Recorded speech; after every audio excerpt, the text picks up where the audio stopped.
எல்லாருக்கும் வணக்கம். செவிலியர்கள் ஒரு பக்கம் போராடிட்டு இருந்தாங்க தங்களுடைய உரிமைகளுக்காக.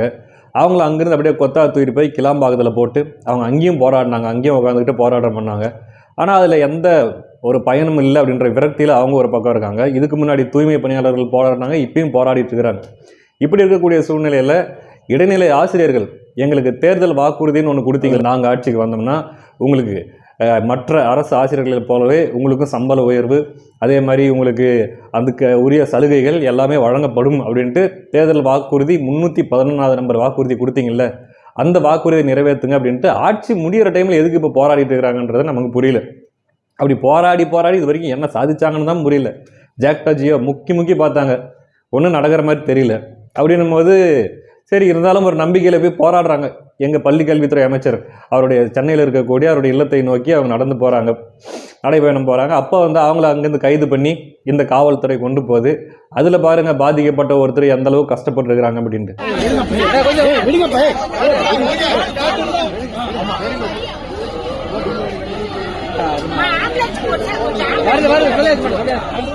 இப்படி தமிழ்நாடு முழுக்க எல்லா தரப்பு மக்களுமே, எல்லா துறை சார்ந்த மக்களுமே போராட்டம் நடத்துகிற அளவுக்கு ஒரு அபாரமான ஆட்சியை கொடுத்துட்டு ஐயா ஸ்டாலின் அவர்கள் வீடியோ போட்டு வைப் பண்ணிட்டு இருக்காப்புல. நான் ஒரு ஆஃப் ஸ்பின்னர், நான் போட்டு சிம்பு அவுட் பண்ண ஒரு வாட்டி அப்படின்ட்டுலாம் பேசிகிட்டு இருக்காப்புல. சரி, இதெல்லாம் ஒரு பக்கம் நடந்துட்டு இருக்குது.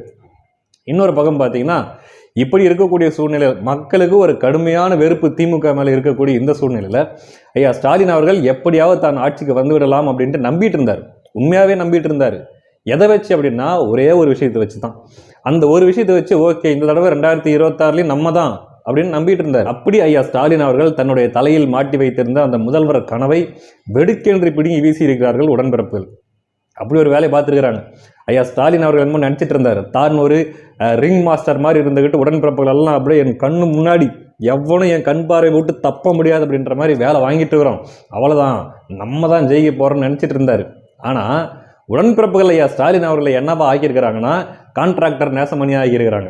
அந்த லெவலில் டீல் பண்ணி அந்த லெவலில் தான் வேலை பார்த்துருக்குறாங்க.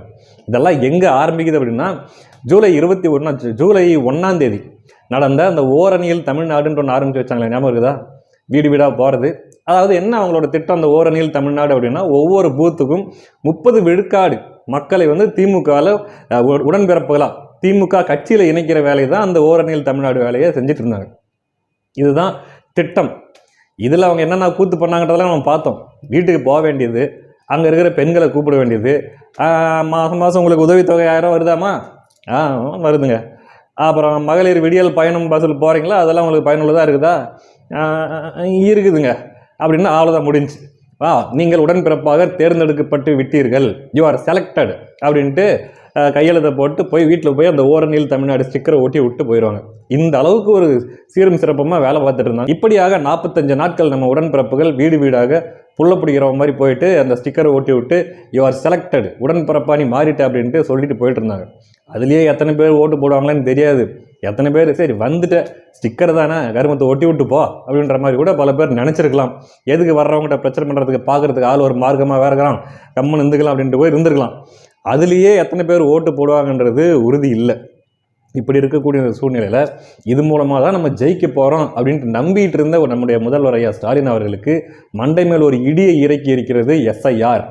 என்ன பண்ணியிருக்கிறாங்க நம்ம உடன்பிறப்புகள்லாம், ஒன்று ரூல்ஸ் ஒன்று போட்டாங்களே நீதிமன்றம், இந்த ஓடிபிலாம் யார்ட்டையும் கேட்கக்கூடாது அப்படின்ற மாதிரி ஒரு சட்டத்தை போட்ட உடனே உடன்பிறப்புகளுக்கு இன்னும் சந்தோஷம்.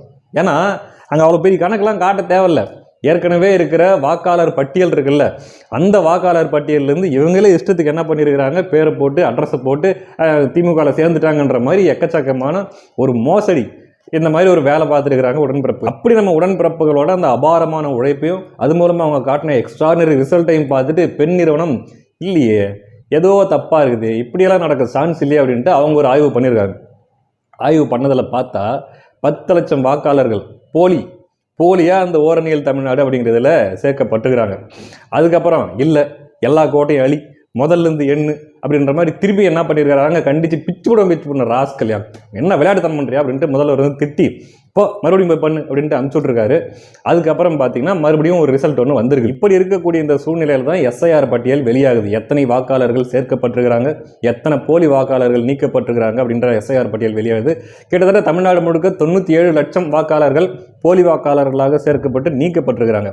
ஸோ இது ஒரு பக்கம். அதுலேயும் குறிப்பாக பார்த்தீங்கன்னா திமுக மிகவும் பலமாக இருக்கக்கூடிய சென்னை மற்றும் அதனை சுற்றியுள்ள இந்த சுற்றுப்புற பகுதியில் பார்த்தீங்கன்னா ஐயா ஸ்டாலின் அவர்கள் தொகுதியிலேயே கிட்டத்தட்ட 1 லட்சம் வாக்குகள், துணை முதல்வர் அவருடைய தொகுதியில் வந்து கிட்டத்தட்ட 97,000 வாக்குகள், இந்த மாதிரி சென்னையில் வந்து அந்த வாக்காளர் பட்டியல் நீக்கம் வந்து அதிகமாக இருந்திருக்குது.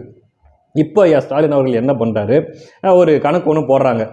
ஐயா ஸ்டாலின் அவர்கள் கணக்கு போட்டிருக்க மாட்டார், போட்டிருப்பாங்க திமுக தலைமை ஒரு கணக்கு.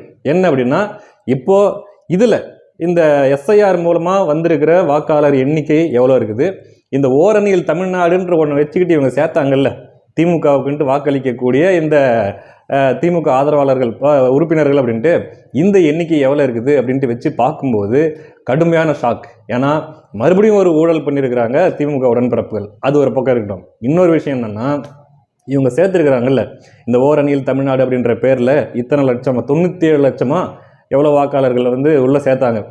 அதில் பார்த்தீங்கன்னா கிட்டத்தட்ட 30% மேலே எல்லாமே போலி வாக்காளர்களாக தான் பதிவாயிருக்குது.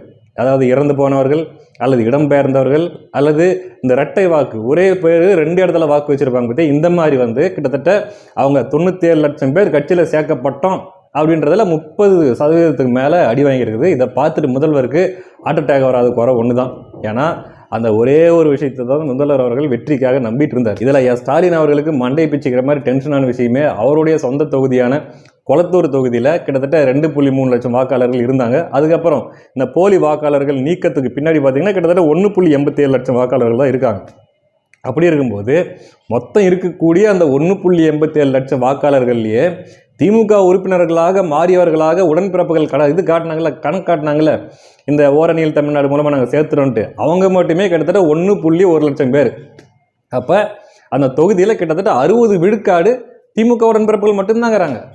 அப்படின்னும்போது முதல்வர் அவர்களுக்கு இதை பார்த்துட்டு, ஏன்டா எல்லாரும் சேர்ந்து என்னை ஏமாத்துறீங்களா, என்னை பார்த்து அவங்களுக்கு எப்படா தெரியுது அப்படின்ற மாதிரி பிடிச்சி இஷ்டத்துக்கும் கண்ணா பின்னான்னு பிடிச்சி திட்டி விட்டுருக்காரு. என்ன விளையாடுறீங்களா நீங்கள், நான் சொல்கிறதை சீரியஸாகவே எடுத்துக்க மாட்டீங்களாடா அப்படின்ற மாதிரி திட்டிருக்கிறாரு. ரொம்ப டென்ஷன் ஆகிட்டுருக்கிறாரு. இந்த மாவட்ட செயலாளர்கள் மண்டல செயலாளர்கள்லாம் கூப்பிட்டு கான்ஃபரன்ஸில் போட்டு எல்லாத்துக்கும் திட்டு ஒரு பக்கமாக இது. என்ன பண்ணுவீங்களோ ஏது பண்ணுவீங்களோ தெரியாது, போங்க மறுபடியும் பண்ணுங்க, மறுபடியும் எல்லாத்தையும் ஒன்றும் இல்லாமல் செக் பண்ணுங்க அப்படிங்கும்போது எல்லாத்தையும் சரி பார்த்து ஒழுங்கு மரியாதையை ஒரு ஓட்டு கூட மிஸ் ஆகக்கூடாது திமுக வர ஓட்டில் போய் வேலை செய்ய அப்படின்ட்டு அனுப்பி விட்டுருக்காரு. ஏன்டா உன்னை நம்பி ஒரு வேலையை ஒப்படைச்சதுக்கு சென்னையிலேயே நீ இந்த அளவுக்கு நீ கைவரிசையை காட்டியிருக்காருன்னா அப்போ மற்ற தொகுதி மற்ற மாவட்டத்திலலாம் எந்த லட்சணத்தில் வேலை பார்த்துருப்ப அப்படின்ற மாதிரி அந்த ஃப்ரெண்ட்ஸ் படத்தில் வர அந்த கான்ட்ராக்டர் நேசமணி வடிவேல் மாதிரியே கத்தி தள்ளியிருக்கிறாரு முதலமைச்சர் மு.க. ஸ்டாலின். ரொம்ப டென்ஷன் ஆகி ஒரு மாதிரி விரக்தியின் உச்சத்தையே போய்விட்டார் என்பது போல செய்திகள் வருது. இப்படி இருக்கும்போது அவர் கூப்பிட்டு இந்த மண்டல பொறுப்பாளர்கள் மாவட்ட செயலாளர்கள்லாம் பிடிச்சி அவங்கள திட்ட, இந்த மாவட்ட செயலாளர்கள் போயிட்டு அதுக்கு கீழே போய் வேலை செஞ்ச மாதிரி களத்தில் போயிட்டு ஒருத்தனும் அவனையெல்லாம் பிடிச்சி என்னடா வேலை பார்த்துருக்கிறீங்க, ஏன்டா ஒரு வேலையை ஒழுங்காக செய்ய மாட்டீங்களாடா, ஏன்டா இவ்வளோ பித்தலாட்டம் பண்ணுறீங்க அப்படின்ற மாதிரி அவங்கள கேட்க, அவங்க வந்துக்கிட்டு ஏயா நீங்கள் எங்களுக்கு ஒரு வேலை வச்சா பரவாயில்ல, இந்த வேலையும் பண்ணணும், 6 மாதமாக நாங்கள் டேட்டா என்ட்ரி பண்ணிகிட்டு இருக்கணும், இன்னொரு பக்கம் என் வாக்குச்சாவடி வெற்றி வாக்குச்சாவடின்ட்டு அந்த பக்கம் ஒரு பக்கம் வேலைக்கு போகணும், இப்படி போட்டு எங்களை ப்ரெஷர் பண்ணால் நாங்கள் என்னதான் பண்ணுவோம் அப்படின்ற மாதிரி அவங்க புலம்பிட்டு இருக்கிறாங்க. ஒழுங்கான 4.5 வருஷம் ஆட்சி நடத்தியிருந்தா இந்த கோமாளி கூத்துக்கள்லாம் தேவைப்பட்டிருக்காது. மக்களே வாக்கு செலுத்திட்டு போயிருப்பாங்க. ஆனால் இன்னுமே போராடிட்டு இருக்கிறாங்க மக்கள். அது மக்களுடைய அழுகுரல், அவர்களுடைய கதறல் இன்னுமே நிற்கல. இப்படி இருக்கக்கூடிய இந்த சூழ்நிலையில் எல்லாரையும் நான் உடன்பிறப்பாக மாற்றிடுறேன். எப்படி வீடு வீடுக்காக போயிட்டு ஒரு ஸ்டிக்கரை ஒட்டி விட்டு வந்துட்டீங்கன்னா எல்லாம் உடன்பிறப்பாக மாறிடுவாங்களா? உடன்பிறப்பாக மாறினவங்கலாம் வந்து உனக்கே ஓட்டு போட்டு உன்னை ஜெயிக்க வச்சுருவாங்க அப்படின்ற ஒரு கனவுல ஐயா ஸ்டாலின் அவர்கள் நம்பிக்கிட்டு அதை பண்ணிட்டு இருந்தார். அதுக்கும் ஒட்டுமொத்தமாக வேட்டு வைத்திருக்கிறார்கள் திமுக உடன்பிறப்பு. 4.5 வருஷமா நீ பண்ண ஆட்சி லட்சணத்தில் ஒட்டுமொத்த தமிழ்நாட்டையும் ஓரணியில் திமுக எதிராக நீ திருப்பி விடுவ. நான் போயிட்டு ஒருத்தர்கிட்ட வீடு பிச்சைக்கார மாதிரி போயிட்டு அவங்க எல்லாரையும் ஓரணியில் திமுக ஆதரவாக நான் திரட்டணுமா அப்படின்ற மாதிரி உள்ள குமுறலை வெளிப்படுத்திட்டு இருக்கிறாங்க திமுக உடன்பிறப்புகள்.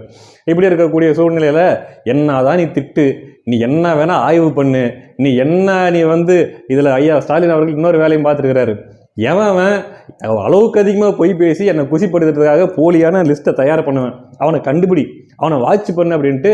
இப்போ வடிவேல் வந்து பார்த்தீங்கன்னா விஜயை வேலை செய்யாமல் வாட்ச் பண்ணுறதுக்காகவே ஒருத்தன் நியமிச்சிருப்பார்.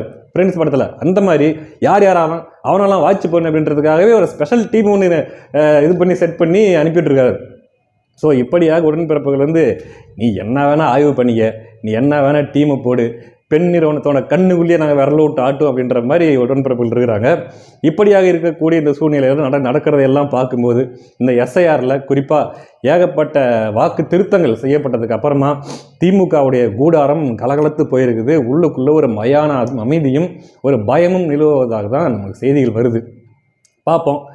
உடன்பிறப்புகளுக்கு நம்ம ஒன்று தான் சொல்லிக்கிறோம், இதே வேலையை இதே மாதிரி சீரும் சிறப்புமா இதே அளவுக்கு பிசுறு இல்லாமல் அப்படி எலெக்ஷன் வரைக்கும் அப்படி கண்டினியூ பண்ணிடுங்க. ஆமாம், அடுத்த காலையில் சந்திக்கலாம். நன்றி.